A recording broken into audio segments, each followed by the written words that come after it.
तुम हैदर पे डोरे डाल डाल के थक गए, मगर मजाल है कि हैदर ने तुम्हें जरा सी भी घास डाली हो। हैदर को पाने के चक्कर में तुमने लाते घूसे सब खाया, अपनी कमर भी तोड़वा ली। मैं तुमसे मोहब्बत करती हूँ। हटो।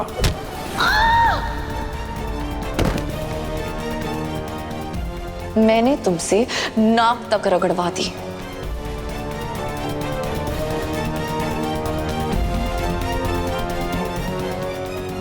जब कारोबार के पैसे संभालने की जिम्मेदारी की बात आई, तब भी हैदर ने मुझ पे भरोसा किया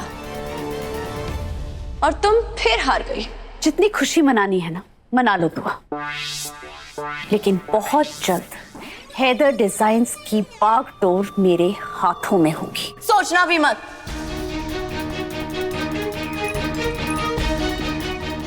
मैं उन कारीगरों में से हूं जो अपने कारखाने को इबादत की जगह मानती है। मैं ओढ़नी में सितारे टाकती हूँ। मेरे शौहर के कारोबार की तरफ गंदी नजर डाली ना तो तुम्हारी आंखों में कांटे टाक दूंगी।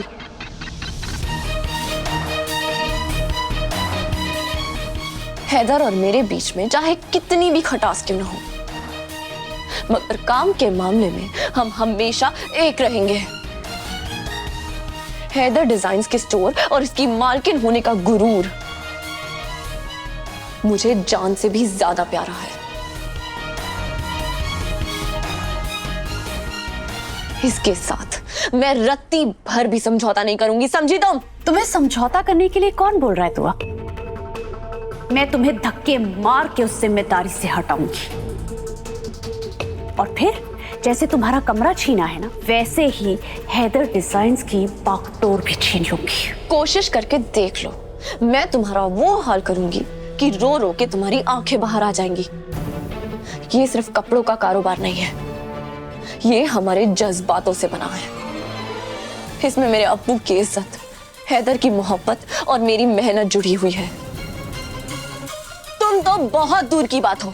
मैं हैदर को भी कारोबार के साथ कोई समझौता नहीं करने दूंगी। दुआ मैं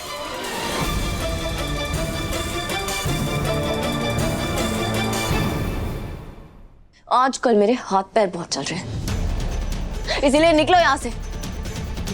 मैंने कहा निकलो, निकलो वरना बहुत मार खाओगी। वो हाथ पैर देखो तो।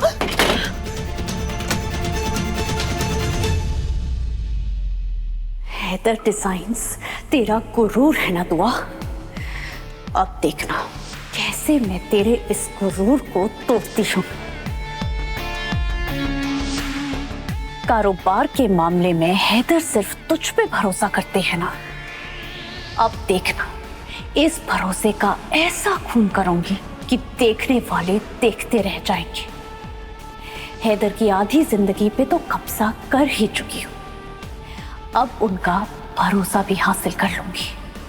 तुझे वहां से बाहर फेंक के इस कारोबार की आधी हिस्सेदार बन जाऊंगी।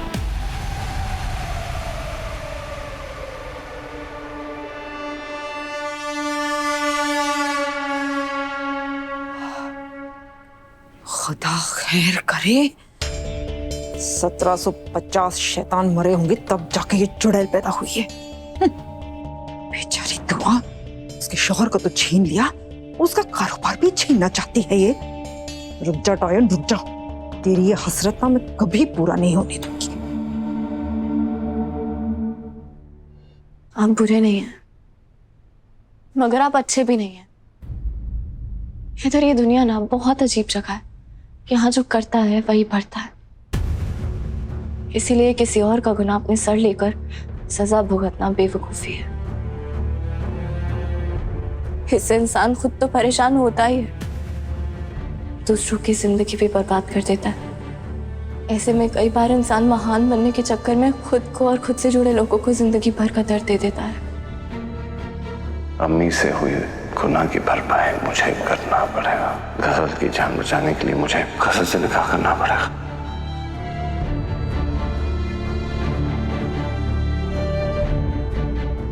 लटके हुए आम अच्छे लगते हैं, लटके हुए चेहरे नहीं। मैं वैसे ही आपको देखना नहीं चाहती, ऊपर से आम की तरह मुंह लटका लिया आपने। जाइए यहाँ से। क्या हुआ है इधर? कुछ नहीं दुआ, मुझे ऐसा लगता है कि जो भी हुआ बहुत बुरा हुआ। सच कहूं तो दिल में एक खलिश है, एक अजीब सी चुभन है। मुझे ऐसा लग रहा है कि रोहन की तरह मैं भी मर जाऊंगा। ऐसी बातें कभी नहीं बोलनी चाहिए, चाहे हालात कैसे भी हो। हालात बहुत बिगड़ गए हैं दुआ, सच में बहुत बिगड़ गए हैं। मैं बस टूट चुका हूं पूरी तरह। बस गले लग जाओ, मेरा दर्द कम कर दो। आपकी दर्द की दवा कहीं और जाके ढूंढिए। मैंने आपसे 2 मिनट ढंग से बात क्या कर लिया, आप तो सर चढ़ रहे हैं। चलिए बाहर। अच्छा एक काम करो यार, आज की रात मुझे यहाँ सोने दो, मेरा दर्द कम हो जाएगा। तुम मेरे नजदीक रहोगी, करीब रहोगी तो दिल को सुकून मिलेगा, अच्छी नींद बिल्कुल आएगी। नहीं होने वाला है। आपकी कल तबीयत खराब थी इसलिए मैंने आपको कमरे में रहने की इजाजत दे दी। अब आप बिल्कुल ठीक है, आप एक लम्हा भी इस कमरे में नहीं रह सकते। चलिए चलिए बाहर निकलिए। मैंने कहा मैं आपको एक पल भी नहीं झेल सकती। अरे एक पल नहीं, पूरी जिंदगी झेलना है तुम्हें। दुआ ऐसी मत करो। अरे बाहर बाहर जाना है। अरे देखो कौन आ गया उधर। दुआ देखो, आज हैदर यही रहेगा, मतलब यही रहेगा। तुम जितनी जोर जबरदस्ती करना चाहती हो कर लो, मैं कहीं नहीं जाने वाला।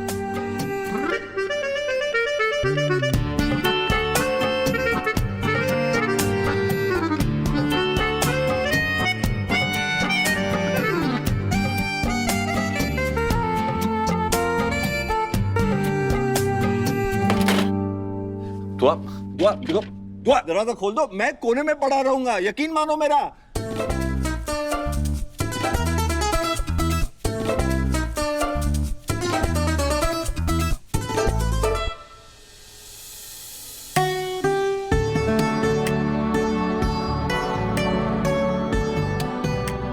बस 9 दिन और है इधर, फिर मैं इस गजर को इस घर से बाहर निकाल के फेंक दूंगी और आपको आपके सारे हक वापस दे दूंगी।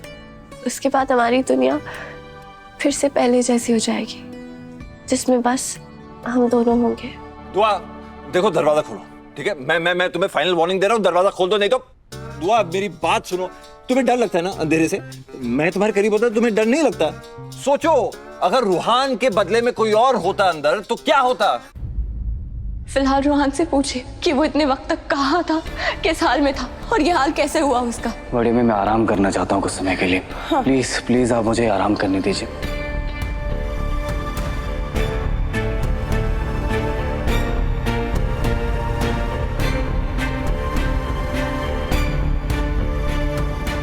रूहान जब से आया है उसका रवैया कुछ बदला बदला सा लग रहा है। ये बुरी यादों का असर है या बात कुछ और है?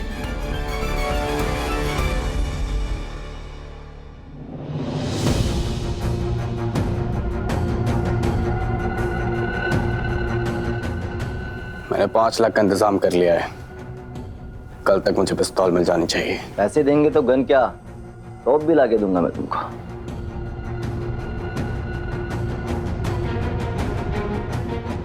तुम्हारे आशिक ने पैसों का जुगाड़ कर लिया है।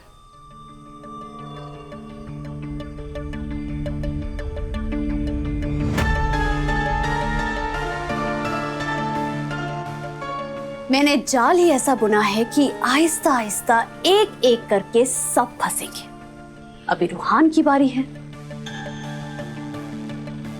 मैंने कहा था दुआ से कि मुझे कमजोर समझने की गलती ना करे, लेकिन वो है कि समझी नहीं। इसीलिए मुझे मजबूरन रूहान को उसके खिलाफ हथियार बनाना पड़ा। अब दुआ मेरी ताकत भी देखेगी और मेरी दुश्मनी भी। रूहान दुआ को मार डालेगा और जेल चला जाएगा।